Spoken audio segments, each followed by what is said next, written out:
meron po ba talagang dinagdag na steps or wala? Parang in-emphasize lang po yung mga nandun na. Baski basahin nila yung House of Representatives Rules on Procedure under Rule 2 Section 2. Nakasaad po dun. Kasi nandun na po na kailangan talagang dumaan sa Committee on Justice. And yung maski na 1/3 vote, clarify lang dito sa Supreme Court yung step na iyon. Hindi po totoo na nagdagdag yung Korte Suprema.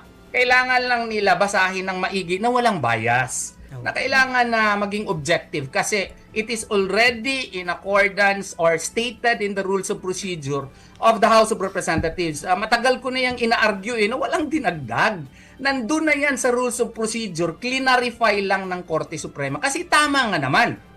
Kung 1/3 meron ng grupo na nagkaroon lang sila ng numbers kasi siguro meron na silang intindihan kung ano man yung cause ng pagkakaintindihan, hindi na natin speculate kasi unfair din sa kanila, no? Maski anong duda natin na nabayaran sila, huwag nating sabihin yan kasi mali yan, wala tayong ebidensya niyan.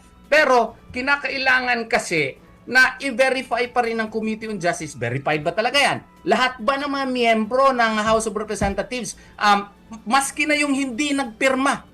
Kasi we should remember that yung sabi ni Alexis de Tocqueville nung the tyranny of majority, no? 1/3 nga lang yan eh. So kinakailangan na mabigyan mo rin ng kopya yung ibang mga miyembro. Tapos pangatlo, katulad sa kaso na ito, merong previous cases na kailangan din i-consider.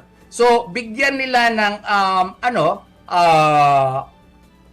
i-exercise yung authority ng Committee on Justice to what? No? To respect the committee's prerogative to consolidate different formulations of the complaint, if any, so that only one complaint nga is endorsed to the plenary for transmittal to the Senate. Yun po ang rason.